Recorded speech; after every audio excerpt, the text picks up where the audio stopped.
Jadi waktu itu tahun 2020 akhir tahun, kalau nggak salah bulan September deh, gue tuh sempet dapet job endorse trip ke Labuan Bajo.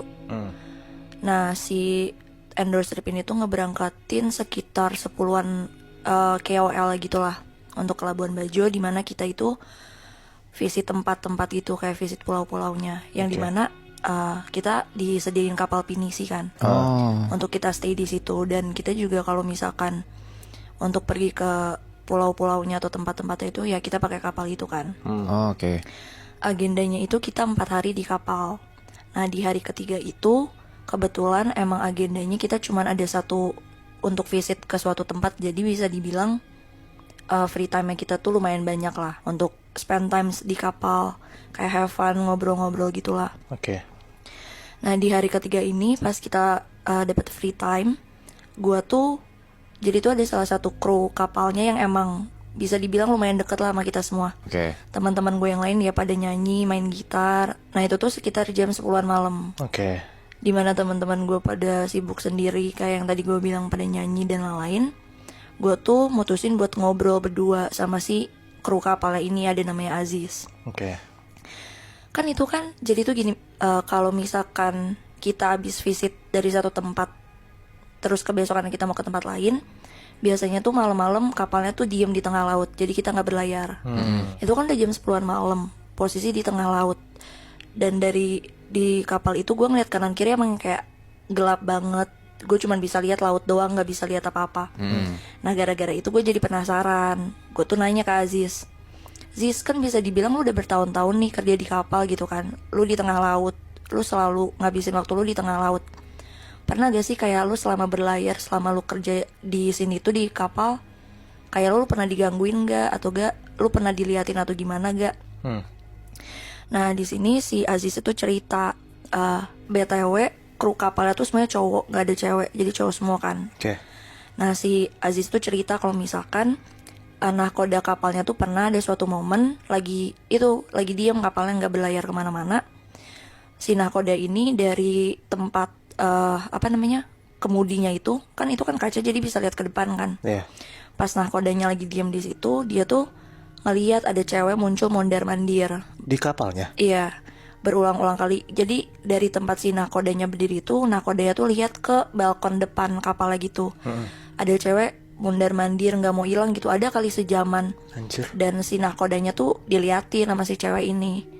Terus gue ngomong ke Aziz, udah gitu doang Ziz. Jujur sih gue sebenarnya expect cerita yang jauh lebih serem ya, karena kan maksudnya posisinya lo di tengah laut, gelap gitu, kanan kiri laut. Terus gue bilang, penampakan cewek mah biasa kali Ziz, di mana-mana juga ada gitu. Terus gue masih ngomong lagi, masa iya sih nggak ada yang jauh lebih serem, kayak gitulah intinya. Terus gue bilang, cerita yang tadi lu ceritain mah ya cerita biasa aja, nggak ada apa-apanya. Nah pas gue ngomong kayak gitu, itu tuh kayak celetukan asal gitu aja loh. Jadi gue nggak sepenuhnya ngeh dengan apa yang gue ucapin kan. Iya.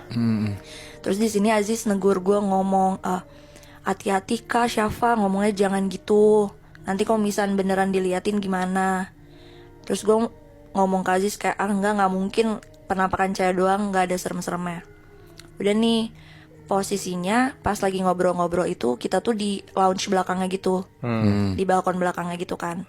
Itu tuh kayaknya udah sekitar jam 12-an gitu ya. Dikit demi sedikit teman-teman gue yang lain pada masuk ke kamar kan, pada tidur. Kenapa?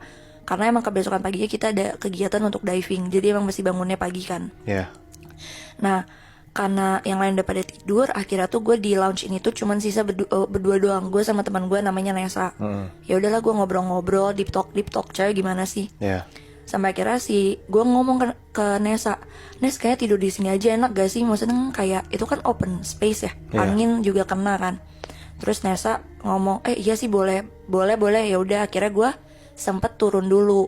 Oh iya BTW ini tuh kapalnya kayak ada 2 lantai gitu. Oke. Jadi di bawah juga ada kamar. Nah pas banget kamar gue sama Nesa tuh di bawah. Akhirnya gue ke bawah untuk ngambil selimut kan.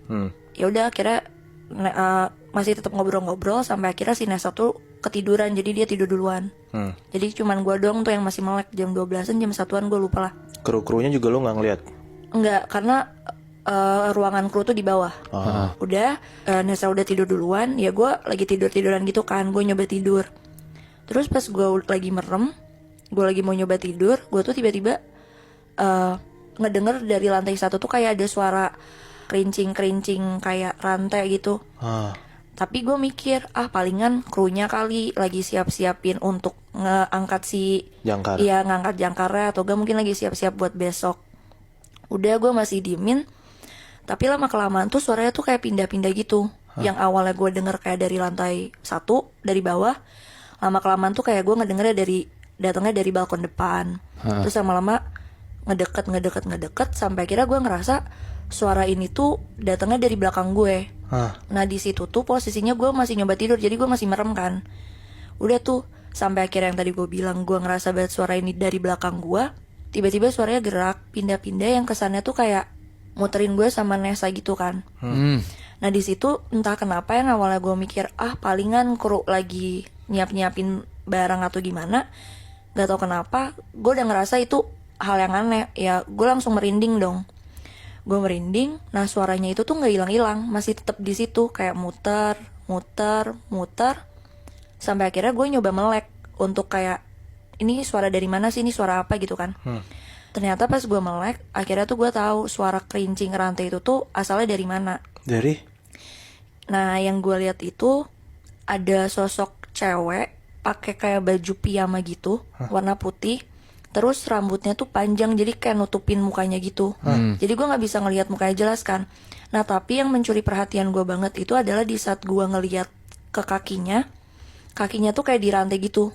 Lo tau gak sih kayak gelang di kaki rantai? Nah itu yang gue lihat. Si sosok ini tuh gara-gara kedua kakinya dirantai, jadi dia tuh jalannya kayak kecil-kecil gitu loh. Karena kan maksudnya ketahan kan kakinya. Nah di situ tuh pas gue lihat itu gue gak bisa teriak. Gue cuma bisa nangis sambil nyoel-nyoelin Nesa kan. Gue pengen bangunin dia gitu. Tapi si Nesa tuh pas gue coel tuh dia sama sekali gak bangun. Dia gak bangun, gue masih ketakutan. Gue akhirnya langsung bodo amat deh, gue cabut aja ke bawah. Gue gak mikirin itu Nesa di atas gimana-gimana. Intinya gue ninggalin Nesa langsung. Gue langsung cabut ke kamar gue yang di lantai bawah itu kan, di lantai 1. Gue masuk kamar, gue kunci kamar gue. Gue intinya di situ gue udah gak mikirin Nesa, gue cuma mikirin gue doang. Jadi lu sendiri di kamar juga? Iya, gue sendiri di kamar karena emang harusnya gue tuh tidur sama Nesa di kamar. Nah, gue udah nyampe kamar, intinya gue nyoba tidur untuk biar gue gak mikirin hal yang tadi deh intinya. Nah, pas gue di kamar itu gue udah sempet kayak ketiduran bentar gitu loh. Intinya gue udah sempet tidur, tiba-tiba gue tuh kebangun gara-gara gue ngedenger pintu kamar gue tuh digedor, kayak diketok kencang gitu loh. Ya gue bangun, gue nengok kanan kiri, gue ingat, oh iya si Nesa masih di atas. Siapa tahu Nesa kan, karena kamarnya juga gue kunci, dia pasti gak bakal bisa buka dari luar. Kira gue pas lagi bangun dari kasur, gue teriak gitu kayak, bentar Nes, bentar, sabar. Pokoknya setelah gue ngomong bentar Nes gitu, ini tuh ketokannya tuh gak berhenti dari depan kamar gue, tetap aja digedor kan. Gue bangun dari kasur, gue ke pintu, gue ke depan pintu kamar gue udah hampir mau buka gitu. Karena posisi yang tadi gue bilang gue udah di depan pintu kan, jadi berarti otomatis gue bakal bisa jauh lebih dengar suaranya jauh lebih jelas kan. Nah dengan samar-samar tipis-tipis, gue tuh ngedenger suara kerincing rantai lagi. Anjing. Yang di atas gue denger kan. Nah pas gue denger itu gue langsung mikir, ini nggak mungkin Nesa. Ini yang ngetok-ngetok nggak mungkin Nesa gitu. Gue udah mikir gitu. Intinya gue udah, yang tadi gue positif itu teman gue langsung negatif dong pikirannya. Udah, gue akhirnya jadi mulai ragu, ini gue buka atau enggak. Dan berakhir, akhirnya gue cuma berdiri doang di depan pintu. Gak gue buka tuh pintu.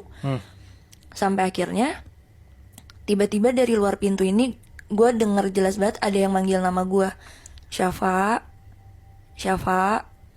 Suaranya tuh persis banget sama Nesa. Karena gue mikir itu, oh mungkin Nesa kali kan. Tapi, di saat yang bersamaan juga gue masih tetap takut. Karena si suara kerincing rantai itu kan. Gue nyoba untuk jernihin pikiran gue, tapi tetap nih si nama gue tuh dipanggil-panggil terus, masih ada gedor-gedoran, dan suara kerincing rantai itu juga masih ada.